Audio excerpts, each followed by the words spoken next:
Good evening, everybody. Welcome by Mindful Elevation. Tonight, we're going to have another a discussion related to the mental health because, as we all know, May is the month of the National Mental Health Awareness. And as promised, every week we're going to be talking about one topic related to that. So, today we're going to be addressing depression. Depression is something that a lot of people are going through it, and it's often something that they don't know how to get out of it, what to do, and how to go about it. Depression makes you sad, and there are different other things. So tonight we're going to be talking with an expert in it, Miss Didi, and we're going to be having a nice discussion about this topic. So if you have any questions, you have any remark, please feel free to write them in the comment, and then we will direct them. So Miss Didi, good evening. Hello, how are Welcome. you? Good, good. And you, Thank how are you you for doing? having me. Thank you for having me. Thank you for your time, for you spending your time with us Oh, today. you're welcome. Thank you. So tonight is the topic depression. But before we dive into that, can let me start with you telling us a little bit about yourself. Um, I am from New York, living in Charlotte, North Carolina. I have been here on and off for 15 years, I guess. I've have two, well, they're two grown women. I call them my babies, the mom of two. I started this journey with depression years ago. Probably throughout my life, but I started writing about it in 2014. I started blogging about it. And there are different reasons why I started blogging about it. But the main one is just to get louder about mental health and mental awareness in our communities. And I'm happy to be here. Nice, thank you. Thank you. Yeah, so you said you have been quite some time suffering. Can we use the word suffering, or you want us to use a different word? Yep, suffering is perfect. It is Okay. suffering. I go back So and forth with that also. I say, should you say living with it or suffering? And it's a dark place to be. So, anybody that's in the yeah, dark, I would guess, is suffering. So it's a good word. that is that is Yeah. true. And how long you have been suffering from this depression? I've had it probably a little bit all of my life, in different forms and different stages. This last severe bout started in 2005, and Mm-hmm. that has been when the real journey started. Prior to that, I was managed. It was manageable. I was living with it, and Mm-hmm. 2005 came along, and it knocked me down, and I've been here ever since. Learning to live with it, and this strength, I should say. Um, Yes. yeah, Okay. Okay. yeah. Why do you find it important to be sharing information about living with depression? Well, the first thing that started me thinking about it is because I sat down one day and I thought about the fact that I never had an African American therapist, never. And so that, although I had some wonderful therapists, and I currently have a wonderful therapist that listened and cared, it there's something missing when they don't understand what you're really struggling with. So that was one thing that made me start speaking out. Another thing is that we don't talk about it enough in our communities. We sort of, keep quiet about it. We stuff it down. You and I've been talking about this for a while before we came on. Mm-hmm. Um, and so, what happened is I moved from Charlotte to New Jersey in 2012, and I started searching for an African American therapist, an African American psychiatrist, African American support groups. and I couldn't find them. And I had some serious run-ins with some of the therapists in that area, due to cultural neglect, Mm-hmm. or cultural ignorance. That's really what you can call it. Um, and I said something has to be said, something has to be done. It's important for people to understand that there are so many of us that are living like this, Mm-hmm. that and if somebody doesn't say anything, you're just going to continue to think that you're all alone. Yeah. And so I toyed with talking about it.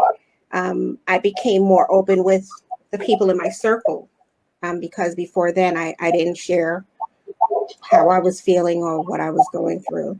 So initially that's what made me open up to my friends and family more. um, Mm-hmm. but I was in a Facebook group for women. And one day the topic came up about depression, and I just casually mentioned that that's what I lived with. And my inbox was flooded. My messenger box was flooded. People didn't know.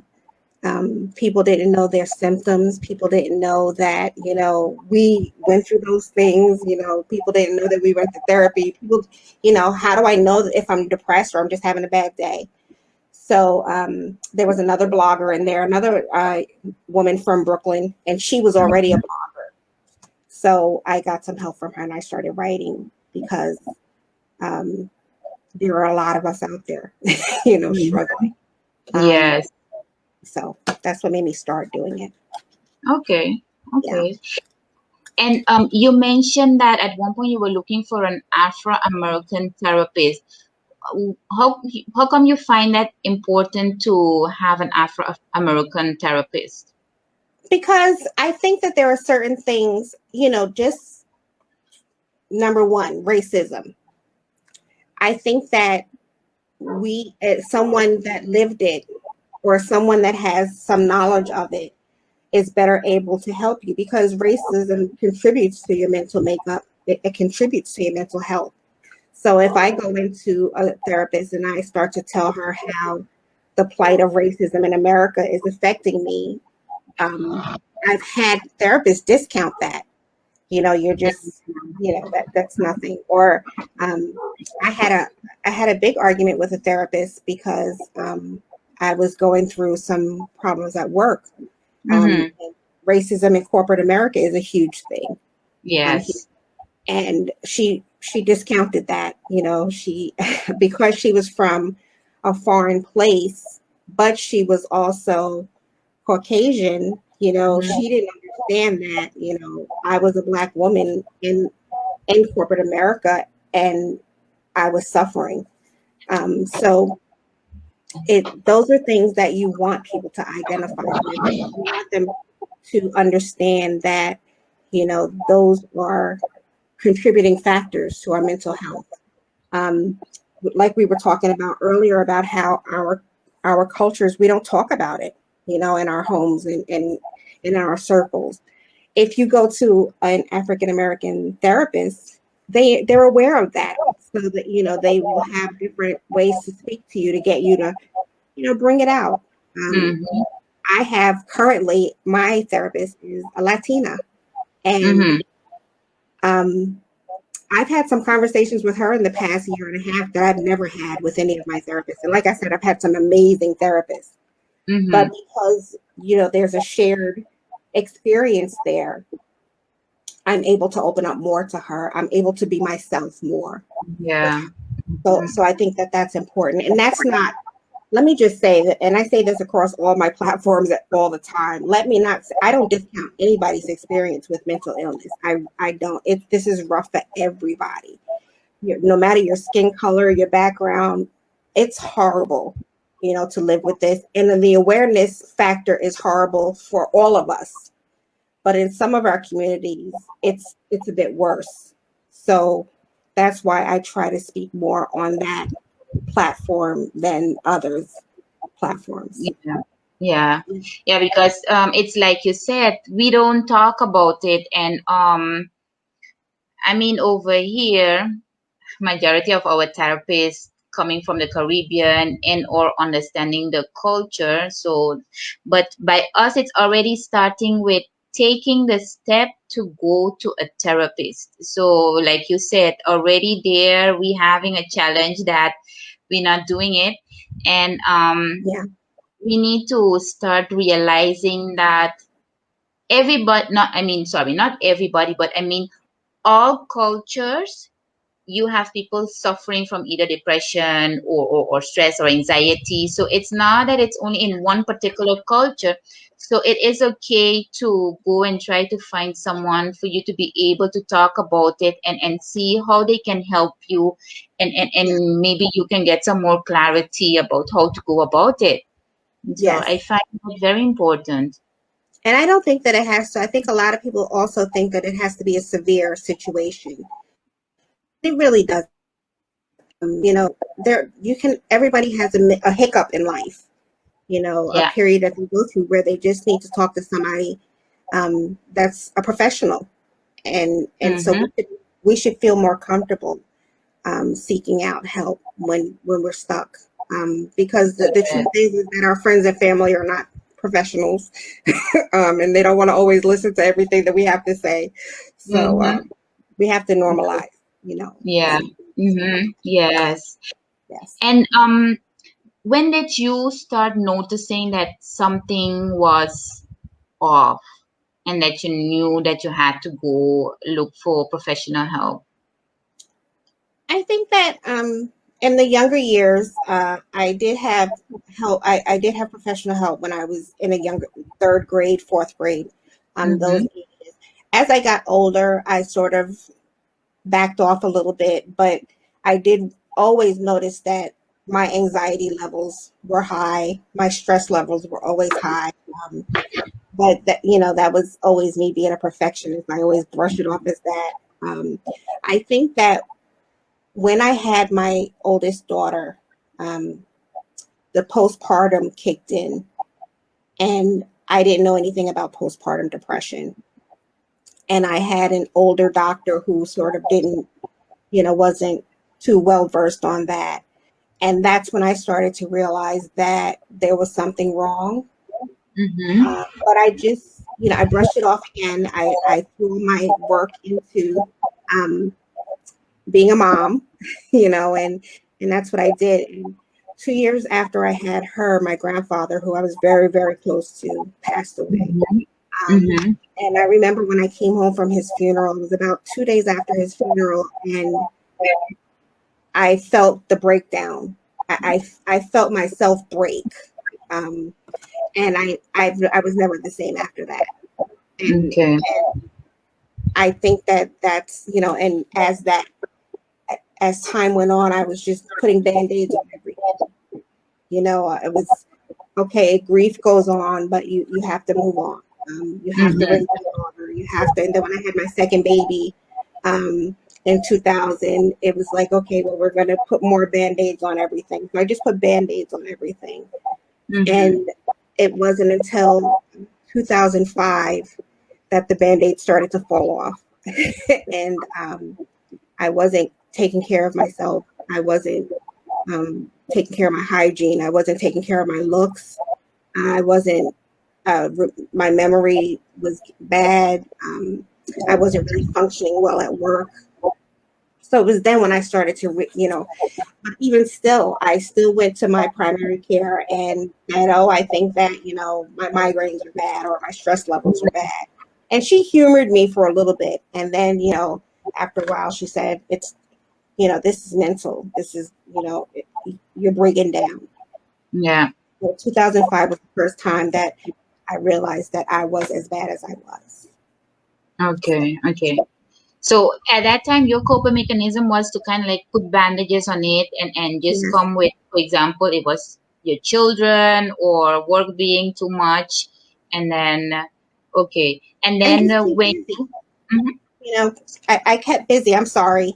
Um, I kept busy. I tell everybody I was the Girl Scout mom. I was doing the PTA. I was, working and, being the mom and the wife. And I just put all my energy into sort of keeping busy because if I would stay still, then that's when I'd have to recognize that something was wrong. But as long as I kept busy, then I didn't have to deal with it.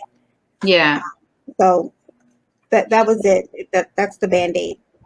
Okay. But then in your case, when in 2005, what are some of the signs that you could have noticed that, okay, I can't put no bandages on it anymore? The reason why I'm asking is because you might have some people having those signs, not being able to, like you said, for example, doing the work properly, but not knowing that, okay, let me go to the doctor, let me see if maybe there's depression or something else I'm having, and like you, they kind of like trying to put a bandage on it.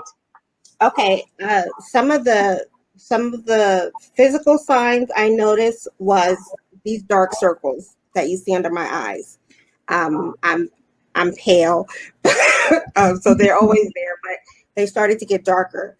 And the insomnia, my insomnia started to get worse. So that means that I was sleeping 2 hours a night, if that. Mm. But I was always tired. Always, Okay. Yeah. but I couldn't sleep because, as you know, when you lay down to go to sleep, that's when everything starts, going. So physically, it was the insomnia, the dark circles, the crying spells. I was crying all the time. Um, my hygiene, like I said, I wasn't, taking care of my hair, my teeth, or and dressing. So Uh-huh. those are some of the physical things that I noticed. Mentally, I used to be able to read a book a week, sometimes more. I couldn't read a magazine. I could not even read a magazine. I couldn't, if the reports that I was reading at work were too long, I would have to break it up. I couldn't concentrate after a certain amount of time. My daughter started noticing that my driving was Mm-hmm. off. My mood swings. 1 minute you could be happy, 1 minute you could be angry.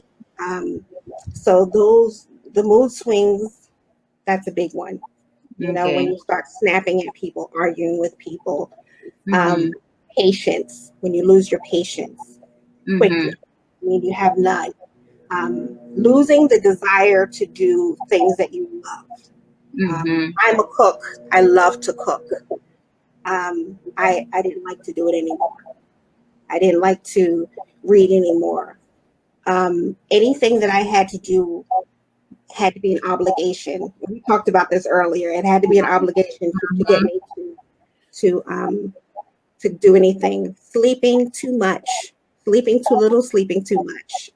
Especially, I noticed that if we're going to go back in your teenage years, like I said, I struggled with it when I was a teenager, and both of my girls did when they were teenagers. Sleeping too much was the calling card for them and for me at that age. It wasn't the taking a nap when you came home from school. This was always sleeping. You Mm-hmm. know, Yeah. but those are the things: the insomnia, the patience, the mood swings. My doctor noticed the mood swings, and the headache. I started getting migraine headaches. So those were two of the things, and the insomnia, of course. Mm-hmm. Those were three of the things that made her zero in and start doing more tests. Okay, yeah. Mm-hmm. And then it's like you said, you have to have a doctor that is open to not the, let me call it a, just give a pill to see if the Yes, headache is over, but really to yes, check and see what else is yes, going on. Yeah. yes. I have a comment. Some people don't even know when they have hit rock bottom because we are expected to be strong, resilient, resourceful, and the list goes on. If you're a woman, especially, you are expected to not break down. It's so important to recognize these signs. Yeah. Most definitely, Cece. That's one of the actually, that's something that I have written down in three different places that I want to do a blog or a segment on the Superwoman myth. Yeah. We have to break that. We have to, oh my goodness. And like I said, across the board, women are expected to do the most. Mm-hmm. But when it comes to our women, it's extra. We're not supposed to feel any pain. We're not supposed to feel any anger.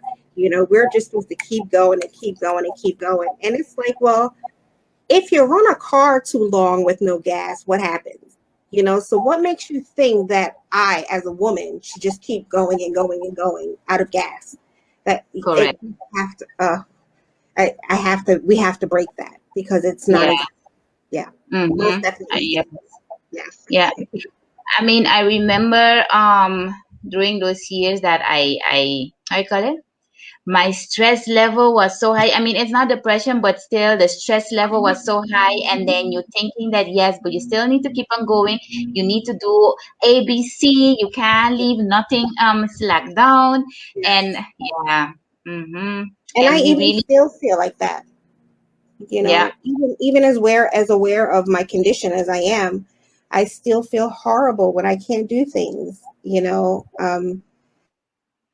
just ingrained in us that it's going to be really hard to get rid of that myth that exists about it. yeah, mm-hmm. Yeah. And I think it's by like you're doing with your blog, and then at one point you were starting with your podcast, and like we doing now, sharing the information, sharing experiences, sharing the knowledge. It makes it more, it kind of like breaking the taboo every time a Yeah. little bit more and more, and it making it more a normal topic for people to be talking about, and indicating that listen, I suffering from ABC, and I'm going to a therapist, what we don't say here in the Caribbean.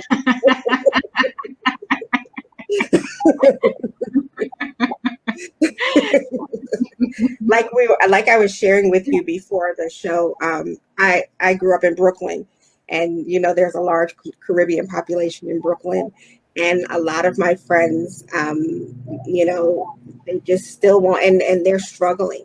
You know, they are struggling, but they will not go get help. You know, we'll keep saying that it's a headache, or we'll keep saying that it's blood pressure, but let's call it what it is. And so, Yes. yeah, that's a population that's difficult. Mm-hmm. And it's heartbreaking. It's heartbreaking to see because, like you said, I just had stress. Well, it's not just stress, because Sure. your stress leads to depression or bipolar Mm-hmm. disorder or, different things like that. But when you have your stress, we should normalize that when you feel that your stress has become too much, then it's okay for you to say, my stress has become too much and I want to go talk to someone Mm-hmm. about my stress levels so it doesn't get to a nervous breakdown. Yeah. Uh, when I started in 2012, like I said, when I started going to the library to look for information on Black women and depression, there were books from 2004. Some of them had yellow pages on it. Um, really, like that broke my heart because I said, well, who am I going to turn to, Yeah. to read up on this? Mm-hmm. So we're getting better. We're getting better. More people are talking, but we've got a long way to go about it. Yeah. Mm-hmm. We have a long, long way.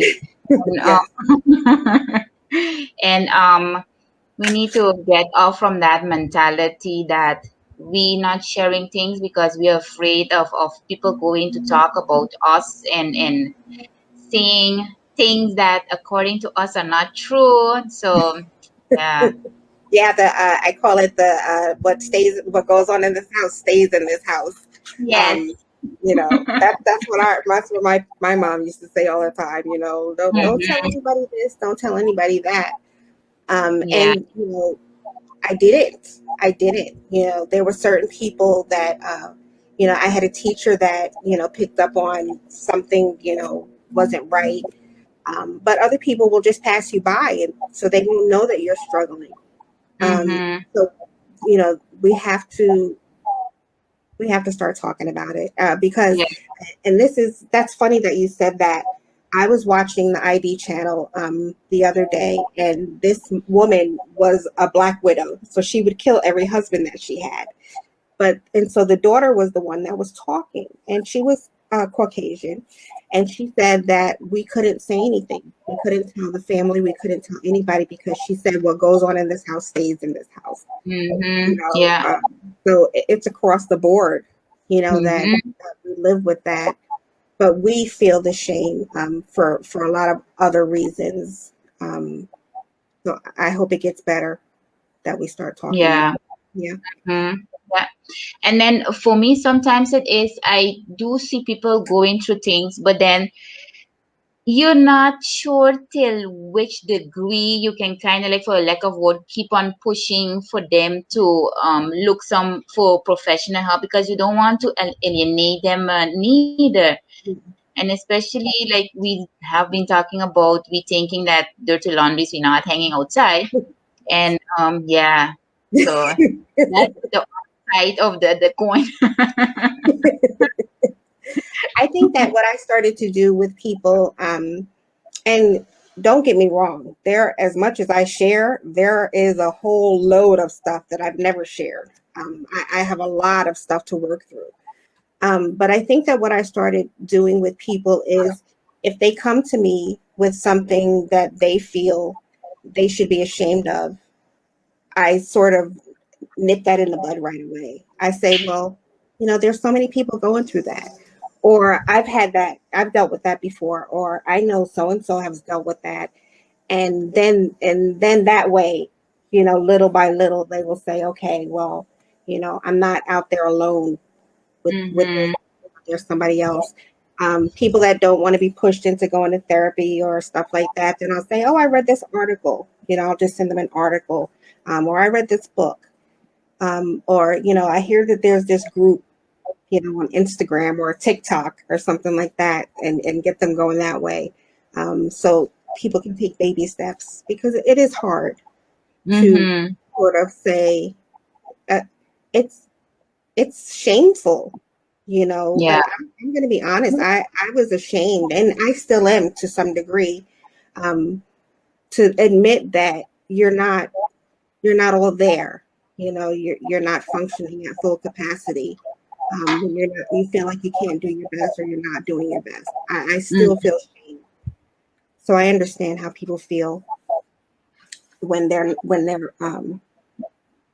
feeling that way, and they don't want to share, because it Yeah. it brings yeah, it makes you feel bad. It does. Mm-hmm. Um, Yeah. so And what are some of the stigmas when it comes to depression? I think that we believe that it's non-existent. A lot of people believe that it's made up. People think that it's a bad hair day. People think that, oh, I broke up with my significant other, so I'm depressed. That is something like that. It's not. Mm-hmm. Depression is hell. Depression is darkness. It's a black hole. There's, I always say there's a difference between a bad hair day and just not having the strength because of your mental illness to comb your hair, Mm-hmm. or having every day's a bad hair day. This is why, I have my thing on. Another misconception is that there's only one type of mental illness. There are so Yeah. many, Mm-hmm.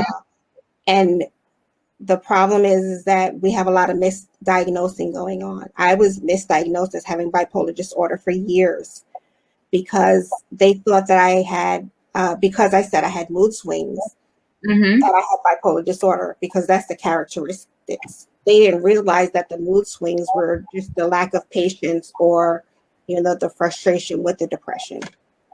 Um, I think that people think that they can, one of the misconceptions is that it's not genetic, when it is in some cases. It's environmental, and it's genetic.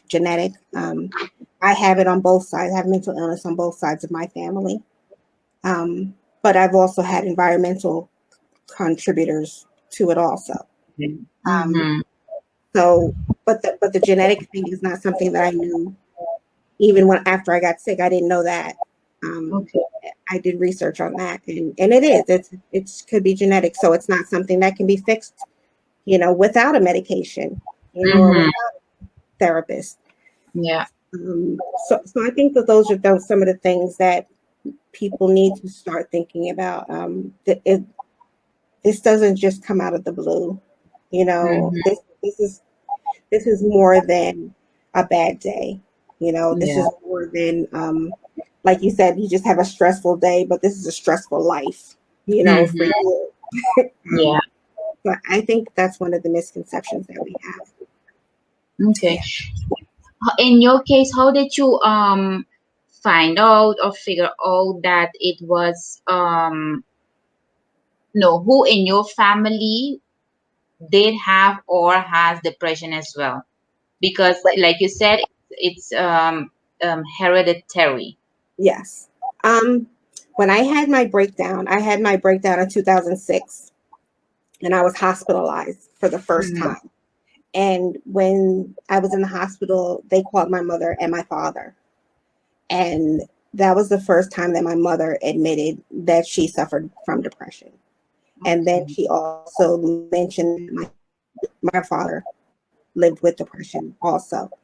My biological father, I don't know much about his background, but I do know that there is some on his side also. Mm-hmm. But I always use my mom's side as the example because there are so many of us that live with different forms of mental illness on my mom's side. We have bipolar disorder, we have the depression, we have schizophrenia, the anxiety, the OCD. I mean, running the gamut. And Mm-hmm. so, but these were like my grandfather and his sisters who were my heroes, people that I looked to. They were the source of strength for all of us. And to Yeah. know that they were struggling with it. Immediate family, my mom, both of my brothers, um, my uncles, my mom's brother.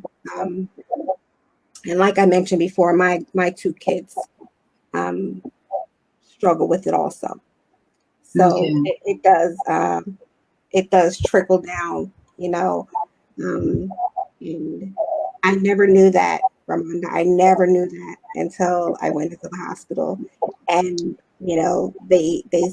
the doctor told me for the first time, well, this is not something that you just picked up along the way, you know. Mm-hmm.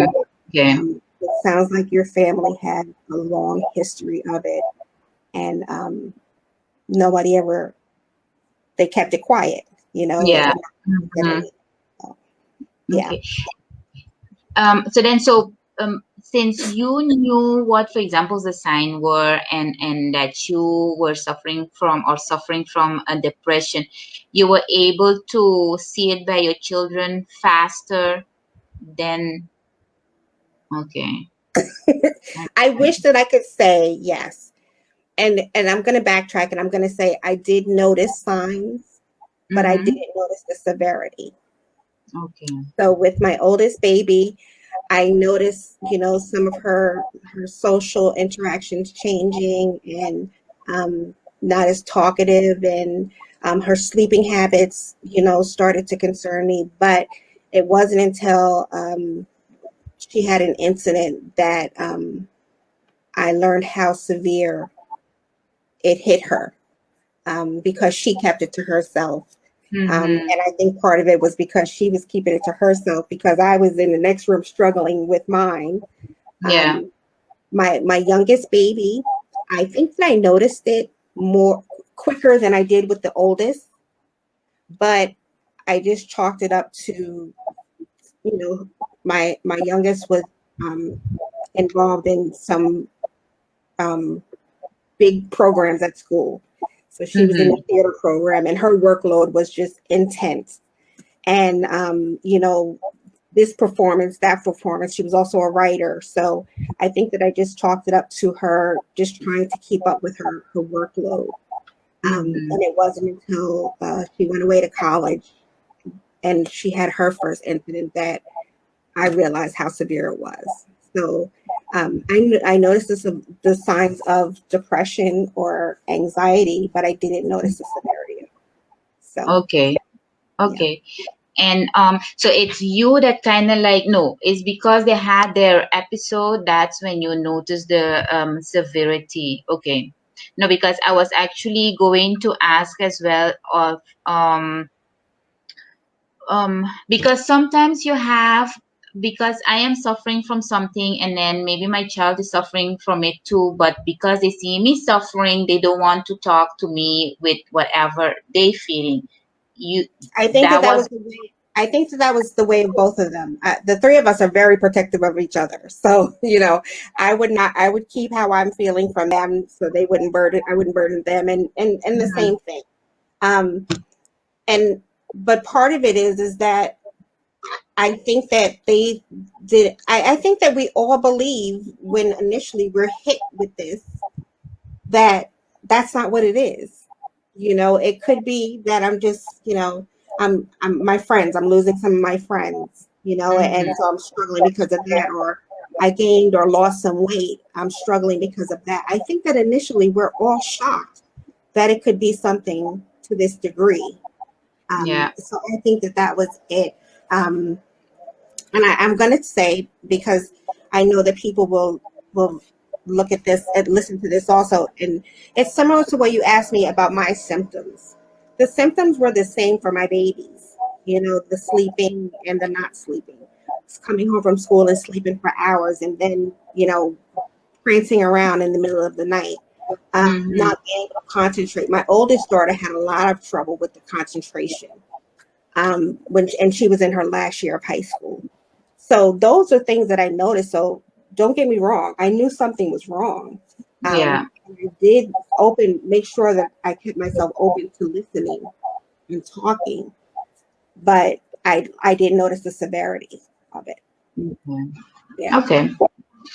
Um, CC is asking if you can share some resources which can help people who suspect the symptoms might be depression, but are still wary of seeing a therapist.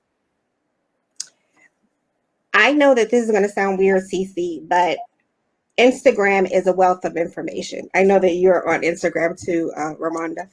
Yes. It's a wealth of information. There are so many people on there now that are a lot of therapists like yourself, a lot of organizations that are there and sharing loads and loads of information. So if you go to Instagram and search for mental health awareness, mental illness, though you'll get a wealth of information.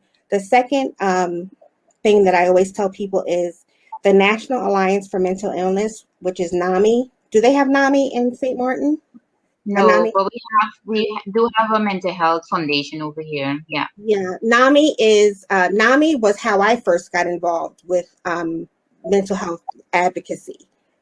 When I was in New Jersey, I joined their chapter in New Jersey and have been with them ever since. And I still do a lot of work with them here also. National Alliance for Mental Illness has chapters everywhere. So you can go on their site, NAMI.org, and put in your zip code, and they will give you all the resources for their area. The It, third one is Mental Health America.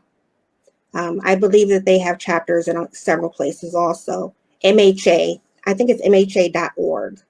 I can't type, so, but MHA.org, and I believe that but it's Mental Health America.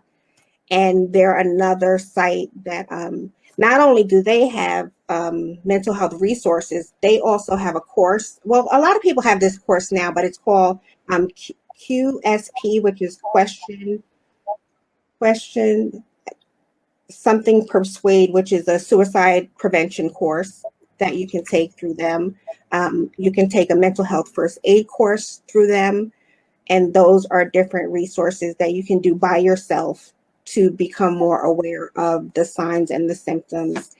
And CC, always your primary care physician. They have, I think it's called a DSM-5, and don't, yeah. is that what it's called? Where they give you Mhm. the 10 questions. You can look that up online anywhere. And if you answer yes to one or more of those questions, then look into it, Yeah. But those are Mhm. my three top things. Correct. And then over here, of course, on Samarthi, you have the Mental Health Foundation. So over there too, we can go and ask our questions and see. Okay. But primary doctor, so we have to go first. Yeah. Oh, here too. Here too. Yeah. Yeah. And there is another remark. People are going out on a daily basis, going to work and functioning normal, but slips into depression once they get home. Yes. Yes. I call it, which is why actually, I did a speech discussing the mask of depression, and that will be part of the title of my podcast, Behind the Mask, because so many of us wear that mask. We put on our mask in the morning instead of our mascara, and we wear that, and we smile and we act like everything is okay, and then we come home and we take it off. And it's like the ladies, when you come home and you take your bra off at the end of the day, you just, everything falls out. And you're so right, Georgia. It is. Yeah. Yeah.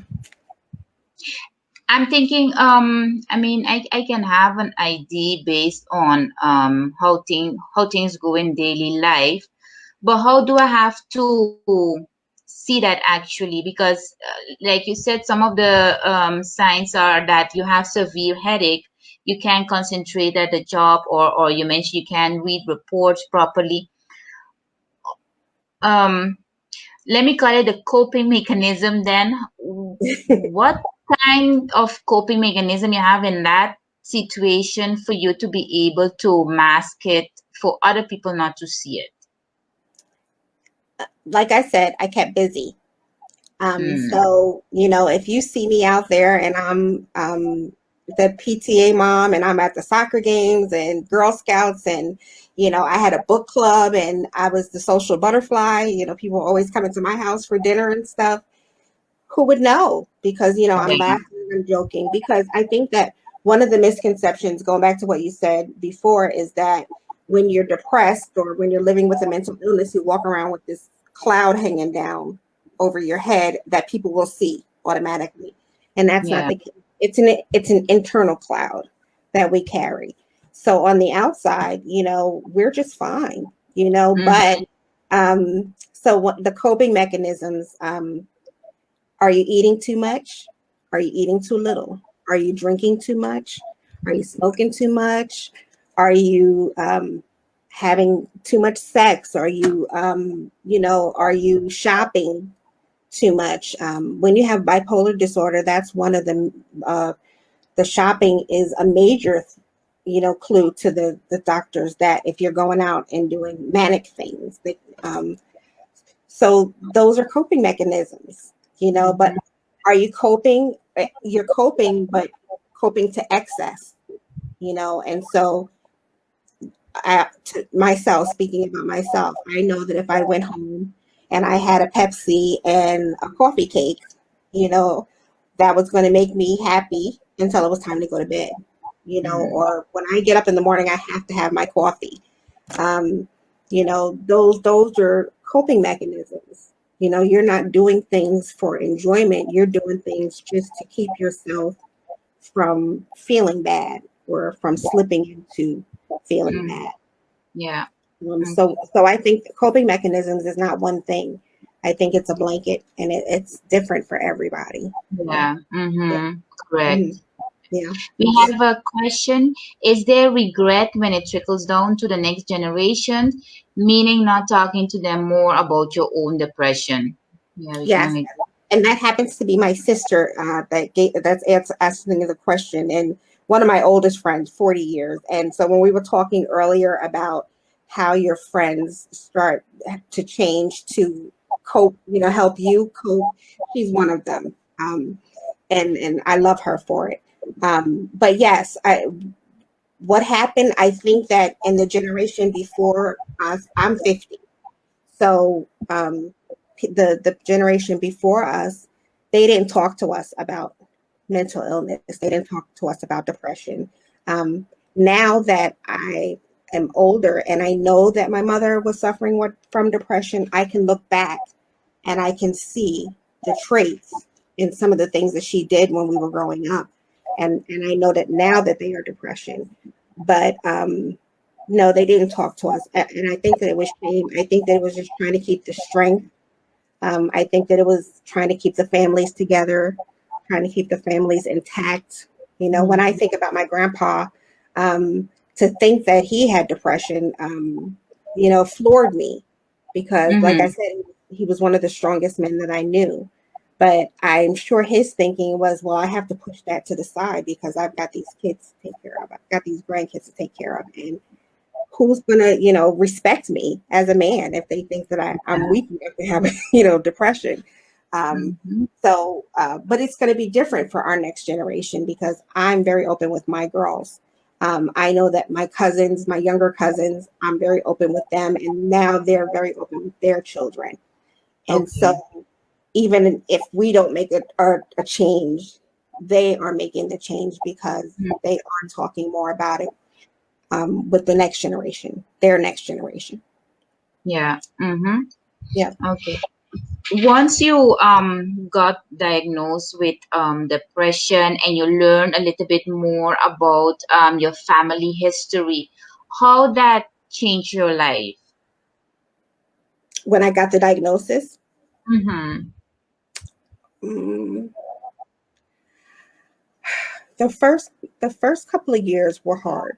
They were extremely hard because, like I said, I was ashamed. I was so ashamed. Um, like I named the things that I did, and I was always, reading and writing and just, open to do other things. So it took me down to know that I let myself, because that's the way I saw it. I let myself fall. I Okay. didn't. There was something that I did wrong that brought me to that place. So I was ashamed of it. Um, I I had my breakdown at work. I was actually Okay. at work. So that led to more shame. So I isolated myself from people because I didn't want to hear the comments, and that, I didn't know who was saying what. Um, Mm-hmm. but what it did was um, it made me more aware. So I want to say the first 1 or 2 years, I was taking all kinds of medications. And one medication will make you sleepy, one will make you have insomnia, one will cause hallucinations, one will cause suicidal thoughts. Um, so after I realized that and I started reading up on the different things, like now I read about every medication that they give me. But once I started to become aware of the different um, side effects, the different types of depression, the different types of mental illnesses, then I became more aware. So I was more involved with my treatment. Okay. Yeah. So on the one hand, it took me out, but on the other hand, it made me more of an advocate for myself. Uh, and I never stood up for myself all my life. I never stood up for myself. Okay. So I had to become, and part of that is because I had to do it, and part of it was because of my kids also. I Mm-hmm. couldn't be somewhere zoned out when I had two kids. So no, I can't take that medication. I'm a mom, but um, I think the shame is the biggest thing, that haunts me. It still haunts me um, to this day. And also knowing that there are certain things that I probably won't be able to do again or won't be able to get back again. Mm-hmm. I had after my second hospitalization, I had electric shock therapy, um, ECT treatments, which wipes out your memory. And some people it's 10%, and some people it's you don't know what the percentage is. And so in my case, it was who knows what the percentage is. So there are some Okay. things I'm never going to get back. Um, and so it's things like that, that I let this disease take me so far that I've lost some of my memories. Mm. So I don't think that you ever fully recover from something like that. I just think that you learn to find a way to let it motivate you. Yeah. Mm-hmm. Yeah. And someone is saying that there are also natural supplements that you can use to help minimize depression and symptoms. Um, You, yeah. you're right. There are. I have severe treatment resistant depression, which means that there are no medications that work. And if a medication works, it may work for 6 weeks, 3 months, maybe, if it works at all. So I always tell the story of myself and my girlfriend. We were both And this is around the same time that I had my daughter. And so we Mm-hmm. were both feeling the depression symptoms at the same time. And we both started taking a natural supplement. It worked well for her, but it didn't work for me. Mm. So that's just what you have to be aware of, but there are people that, those things like St. John's wort, valerian root, those things do amazing things, for people that can take them and they help them. But you just have to, you would still have to see your doctor to make sure that your mental illness is something that can be helped with that. They don't help me. So, Okay. but she's Yeah. right, Miss Peterkin. You are so right. Mm-hmm. Yeah. So it's just something it's trying and see if it works for you then, because like we said in the beginning, everybody is different, so what Yeah. might work for you might not work for the other person. I always say 6 to 8 weeks is the telltale sign, for anything, and that goes for vitamins, that goes for medication, anything. 6 to 8 weeks. Try it. Mm-hmm. Yeah. But I know that St. John's wort is one of the most popular natural supplements, and SAM. Um, St. John's wort and SAM are two of the most popular natural supplements that people use for Okay. yeah. Mm-hmm. Okay. So how a life no how a day in your life look like nowadays? um, Pre-pandemic, um, part of I had a second, I'm not going to say second, I was hospitalized again in 2018, and then I moved back to Charlotte. So, and part of it was an empty nest syndrome. I told you both of my babies are out of the house now. So when I first came back here, I was struggling with not being a mom anymore. But I started getting active in the NAMI organization and working on my blog and different things like that. So that kept me busy. After the pandemic, you couldn't leave the house. So that sort of that definitely took a toll on me, mentally.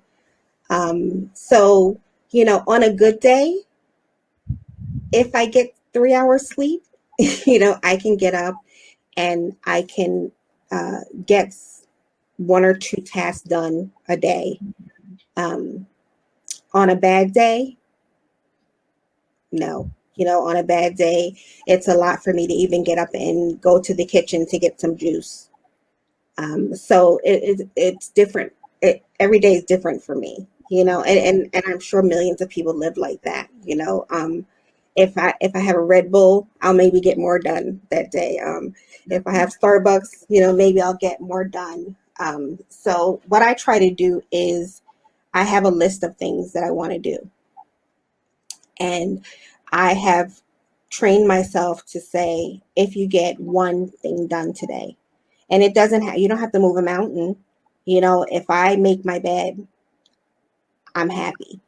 Yeah. If I take the garbage out, I'm happy. I told you I'm a baker and a cook. If I can cook myself some dinner, I'm good.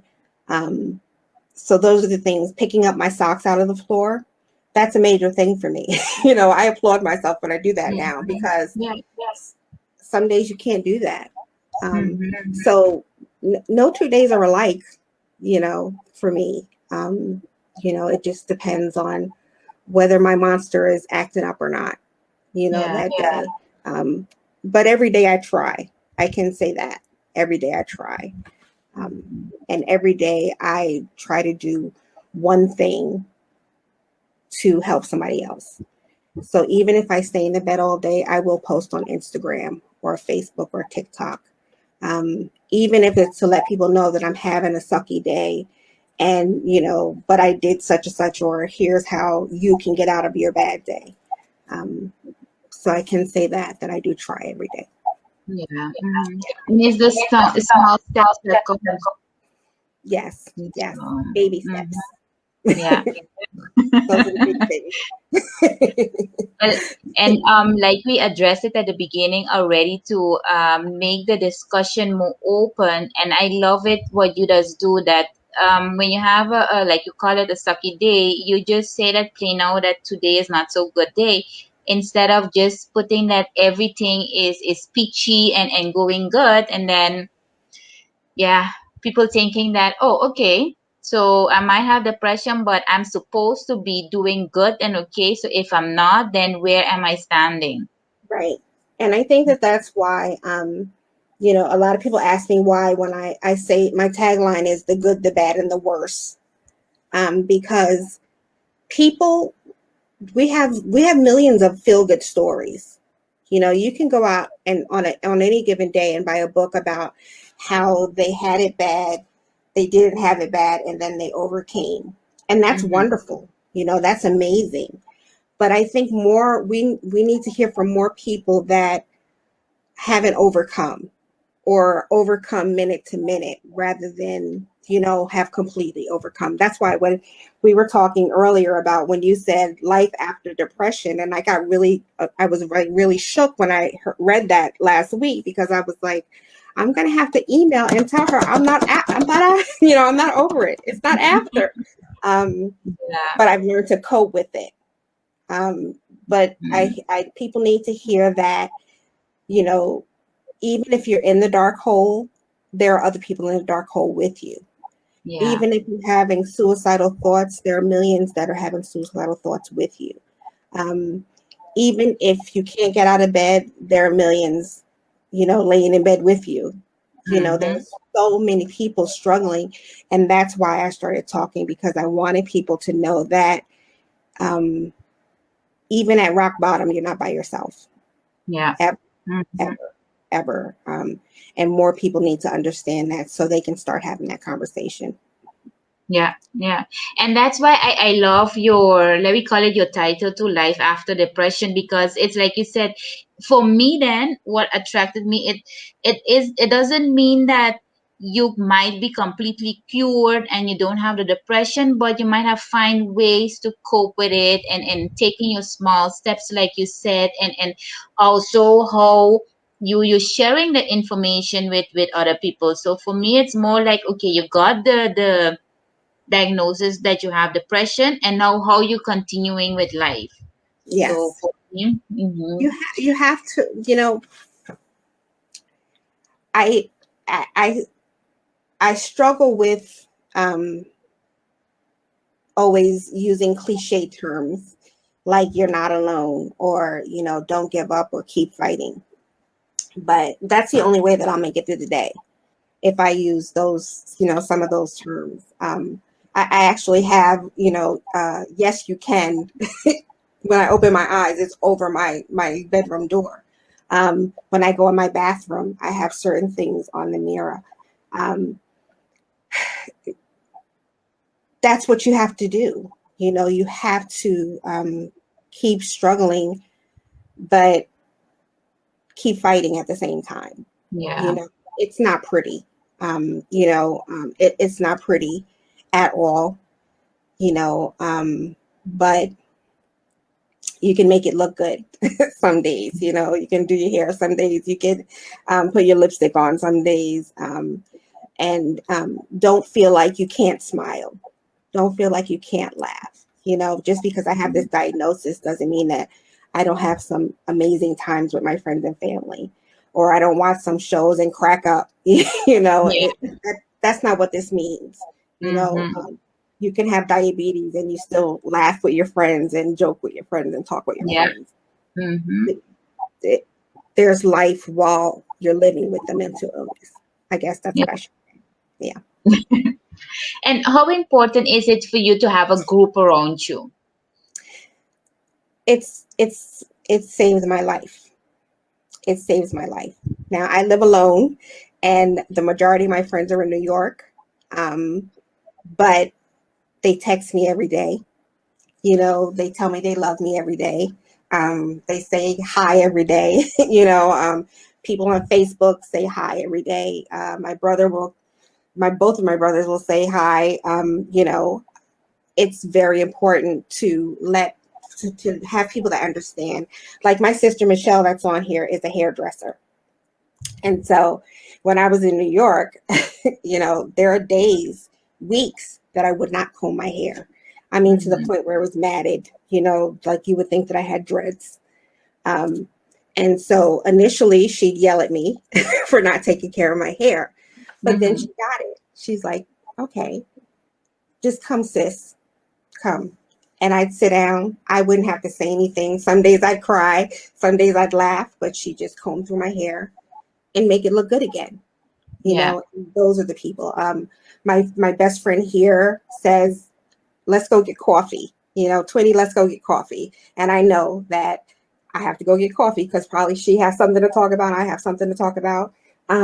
So it's so important to have people that love you and that accept who you are and how you are. Because I've had both, and there are people that I don't speak to anymore Mhm. because they were so nasty about it. Okay. Um, to understand why I was the way I was. You know, people get so used to you being one way, and then when you're another way, they don't accept it. So um, you don't have to have 10 friends. You know, I tell my girls that you don't need to have 10. If you have 5 good ones, that's it. That's Mhm. life right there. Yeah. So Yeah. yeah, Mhm. Like people keep on saying that the group is very important. Yeah. it is because it's so hard explaining this illness to people outside your circle. You know, how do you explain to someone that you can't sit for long periods of time, and so that's why you can't sit through a movie with them. And you lose friends because of that. I can't sit through a movie. I Yeah. can't sit through a show. But Mm. my friends know, my friends and some of my family members know. And so if I say I can't, I don't have to give you a long 10 list of why. Like I was saying to you today that my brother dragged me out my house. Um, but most days he knows if I say I'm not feeling well or I can't do it today, then he knows now that, we'll try again another day. Um, Mhm. and it's so important to not to have to explain yourself to the people in your circle. That's love right there. That's amazing. Yeah. Mhm. Okay. So we have some remarks. So this is truly great information and gives so many of us a better understanding of depression. Thank you so much for your transparency. That's another And one of my sister circle. Yes. nice. And then I agree, she is such an inspiration. No, thank you so much. And then you said that Michelle is your sister. So proud of my sis bringing her story and awareness to so many platforms to help people. And Georgia is asking if you tried tapping. Oh yeah, yeah. I had last year, and that's what sent me into my second spiral. I had TMS treatments, the tapping treatments, Mhm. um, and they didn't help. Okay. Um, but I was in class with someone. I was doing a 8-week course with someone, Mm-hmm. and her daughter was doing the TMS treatments at the same time, and it helped her daughter when we started. But by the time that 8-week period was over, it wasn't helping her daughter anymore. Oh, Um, okay. Now, when I initially went for the TMS treatments, the doctor had said that he had a 93% success rate. So that means that it works for some people. Um, Never give up. Never ever give up. Always keep trying what's out there. When I Mhm. say so I know when I say that I've tried it all at this point, I've tried it all. But the tapping and the TMS treatments do work for a lot of people. Yeah. Okay. And Okay. it's not invasive. Yeah. Mm-hmm. Okay. So the next one is I love her no matter what. Greatest heart in the world. Too many friends is a problem. And then you're a monster slayer, even from bad. And she's my other sister. Okay. She's my coffee sister here. So, Ah. I need to have a chocolate sister here, actually. oh, chocolate sisters are the best. Yes. Very inspiring. Thank you for sharing your truth Oh, and your story. thank you. And then EFT, emotional freedom Oh, technique. I use it with clients. I'm going to write that down. Thank you. Hmm. EFT. Okay. Yes. And I know that one thing now, my therapist is versed in EMDR therapy, Mm-hmm. which helps with trauma, which I have some of that locked away. But because of the pandemic, she had to put a stop to that. So I know starting Okay. when she goes back to work inpatient, she's going to try that. So that's my next step in treatment, trying that, and Yeah. hopefully it'll help. Yeah. Yeah. Mm-hmm. Yes. And oh yes, this platform is so needed. Keep speaking your truth, sis. This will be a breakthrough for so many. That's Mhm. from Gina. And Thank you. then Michelle is saying sisterhood is a great circle. It is. It is. Yeah. It's a blessing. Um, I would not. My kids keep me alive, and my friends and family keep me alive because it's rough. But Yeah. Mm-hmm. um, you have to have people. This is how I'll put it. You have to have people that are happy to have you alive, happy to see you in the world. And even if it's just one person, and you don't see them, there are people on Facebook that I have never met. And if they don't see me talking or if they don't see me reaching out, they'll message me to see how I'm doing. That's what you need. Yeah. People that are that want to see you. Mm-hmm. So Correct. yeah. When you have okay, so in this case you are the one with depression, but so if I'm, for example, your friend, or I'm Mhm. becoming your best friend, what it is that I can help you with, or how can I help you? I know throughout the show you kind of like mention a few, but yes, how best can I assist you or be in your life? Um, don't discount me. Don't use cruel phrases. Suck it up. Get over it. Pray it away. Those are things that you're not supposed to tell somebody that's suffering with depression. And just what you said, if I tell you that I'm not feeling well, what can I do for you today? It's just as simple as that. It's so simple. I wish more people got that. You know, do you need me to come over? Do you need me to talk to you? I have a friend that I watch TV with every week. We Mm-hmm. watch TV from two different states. Yeah. That's something, and if I say I'm not feeling well, then he knows that we'll watch it next week. Um, do you want to go out? Do you need me to just come sit there? My friend Lynn, who's on here, she'll say, you can come over. You don't have to talk to me. You don't have to talk to anybody. You can just sit here. Simple things like that. It's Mm-hmm. not, I don't need extravagant stuff, and people that are living with that, with these illnesses, they don't need extravagant stuff. Mm-hmm. Sometimes you do just need to sit next to somebody. You do sit next to somebody and hold their hand.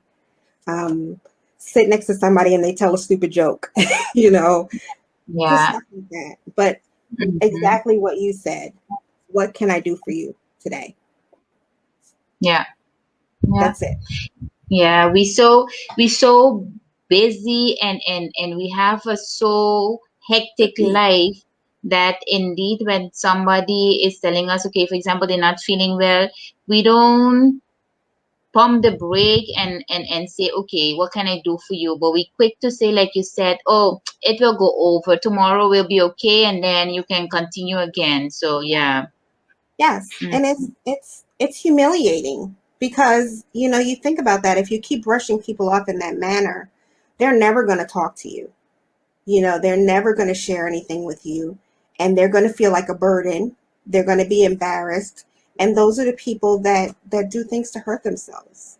Yeah. So Mm-hmm. at least if you know that someone is going to listen to you, take the time to listen to you. Or to, if somebody, when my friends text me and they say, "How are you doing today?" And I say, "I'm not having a good day. Thanks for asking.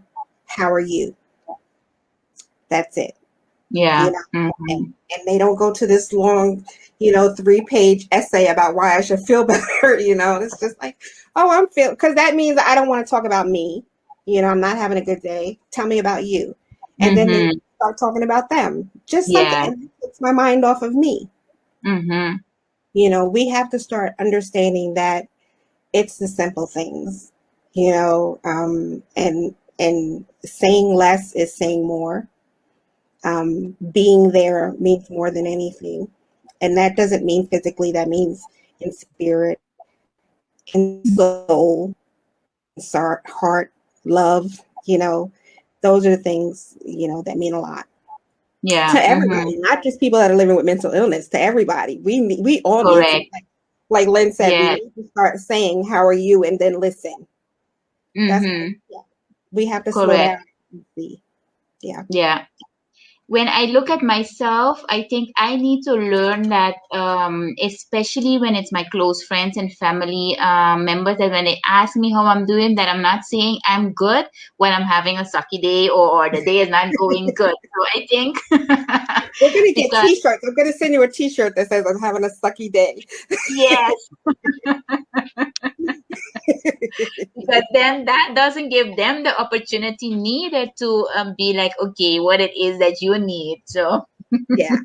And that I think we all get caught up in this. We all think that we could fix everything, or we can give advice. And I have to stop myself sometimes, especially with my kids.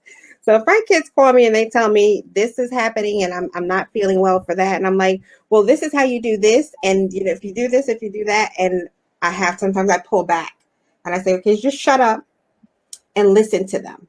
Listen to what they're yeah. saying. Let them finish, and then say, well, do you need me to give you some advice, or do you just want to talk about some remedies, or something like that?"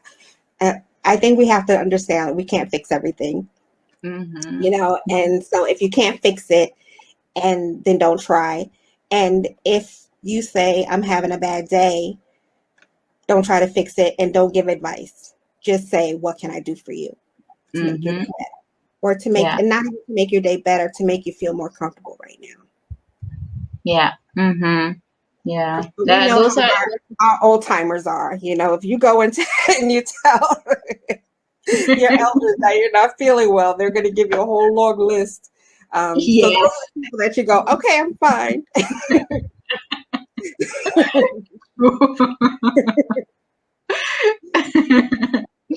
uh, okay, we have some more remarks. Roderick is saying, "Thank you both. Keep on doing this."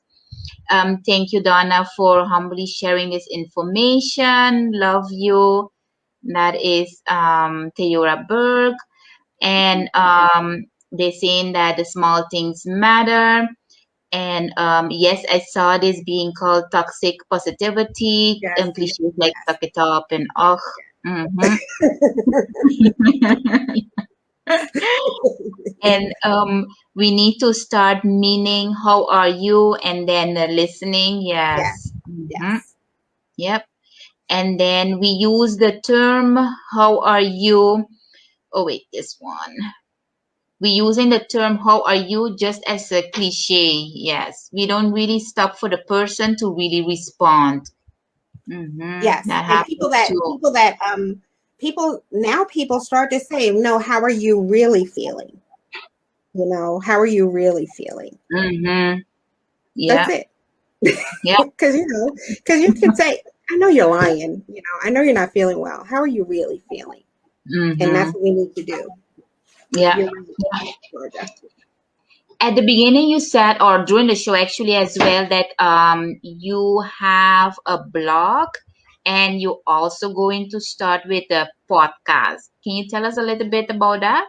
And then maybe even mention the name and where we can read and listen to it. The blog is Diva with Depression, and it's on Mhm. WordPress. And that is something that I've been doing since 2014. I wasn't really active as much last year as I was before, but there's a huge amount of things there. Um, the podcast is something that we're trying to get out because it is Mental Health Awareness Month. So I'm trying to get that started. We're shooting for May 15th, and it will be called, as of now, Behind the Mask with the Diva with Depression.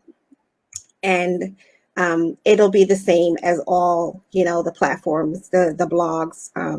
It will be the good, the bad, and the worst. Mm-hmm. And it is, like I said, it's my daily walk with this illness, and also the resources and the, different things like that. So we're shooting for May 15th for that.